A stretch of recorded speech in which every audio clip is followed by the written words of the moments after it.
Tron Ares, starring Jared Leto, Greta Lee, and Evan Peters. But before we go on and talk about it, if you like what you're watching, do not forget to like, comment, and subscribe. Now let's talk about it. So I was really looking forward to this movie. I love Tron. I love the whole world of Tron. I like the first movie. I love Legacy. I just like everything about it. Like I said, the world of it, the music, the characters, the idea of it, everything about it I really enjoy. And I was really looking forward to this movie because it was continuing the world of Tron. And overall, honestly, I did enjoy this movie. It's a very entertaining movie. It's fun. Jared Leto, he does a good job. I know there's a lot of people out there who think, oh, Jared Leto plays the same character in all his movies and this and that. And yes, but in this movie, it works. It's good. It fits his character. He plays the main character, Ares, who comes into this world and starts kind of questioning things, his purpose and all that. Kind of the typical of that. Greta Lee, she plays Eve Kim, who's she basically takes on Encom because Flynn is no longer in the picture. Sam Flynn kind of disappears and then kind of drops out. And then Evan Peters plays Julian Dillinger, who's just a descendant from the Dillingers, and he's the bad guy, just like every Dillinger in this story, in this world is, and he wants to kind of take control and be the main guy and all that, and bring these characters into our world and everything, and he does a good job at playing that. Again, this movie was entertaining. I liked it. I had a fun time. I saw it in IMAX, and the visuals were just great and perfect to watch in IMAX. The music from Nine Inch Nails was just as good. It was great, just as good as Daft Punk's from Legacy. Maybe Daft Punk's was a little bit better, but it works. It was overall just great. It fit the Tron world, and the music was amazing. Just listening to the soundtrack after, you just in the car, it's just fun to listen to. Some of my critiques about this movie, there's some line deliveries that just don't work for me, like from Greta Lee, just the way she delivers some lines that are kind of cheesy, and I'm like, some of the jokes, the majority of the jokes do fit, but there's a couple in there that for me, I'm like, probably not.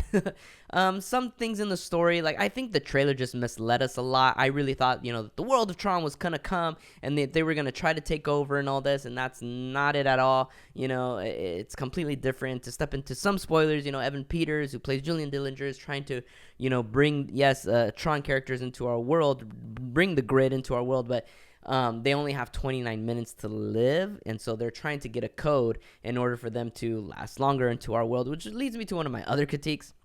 Let's be honest, 29 minutes, the 29 minutes thing, that it was not 29 minutes. There's a lot of things that go on in those 29 minutes, and I'm like, no, come on. If it was 59 minutes, it would have been more believable. That for sure. 59 minutes, okay, cool. That's a little more believable of a lot of these things happening, but 29 minutes, probably not. But I did enjoy this movie. Jeff Bridges is in this movie. He has a little cameo as Kevin Flynn. Jodie Turner-Smith is in this movie. She plays Athena, and she does great, by the way. She's like one of the best things of the movie, and I think more people should talk about her and her character and her portrayal of this character. She did great in this movie. The movie was directed by Joaquin Roning, who also directed the last Maleficent movie and the last Pirates of the Caribbean movie, which is another movie left with some cliffhangers that we never got a sequel to, and unfortunately, that's probably what's going to happen to this one because the box office numbers are not looking good, which for me is really sad because I love Tron, I love the grid, I like that whole world. I was glad and happy to be back in this world and back in the grid, and unfortunately the numbers aren't there, and it's probably not gonna happen, which again makes me sad. This movie has for sure more connections, I feel, from the first movie than it does to the second one. I know there's a lot of people wanting to know how this connects to Legacy, and there are mentions to Legacy characters and there are mentions to Legacy things. There's specifically some cliffhangers, some things that are left for any future of this series that will connect more to Legacy and the first one. But again, that's probably not going to happen, unfortunately, which again makes me sad. Don't wait to watch this movie on Disney Plus. Watch it now. Go to theaters. Watch it in IMAX because it is a movie made to be seen on the screen. I give this movie an 80%. Again, it has its flaws. It has its things that don't work, but it also has its things that do work. It is an entertaining movie. I did enjoy it. I did like it. I can't wait to watch it again here at home with my TV, my big screen, and sound system. If I could, I would go watch it again in theaters, in IMAX. I heard it's actually really good in 3D as well. So please go watch Tron. Help it it probably, I mean, I don't think it's going to get there for the box office numbers, but it is an enjoyable movie. But let me know in the comments, have you seen Tron? Do you like Tron? Are you happy to be back in the grid? Did you like the music? What do you think of the characters? Everything overall, let me know. And again, don't forget to like and subscribe.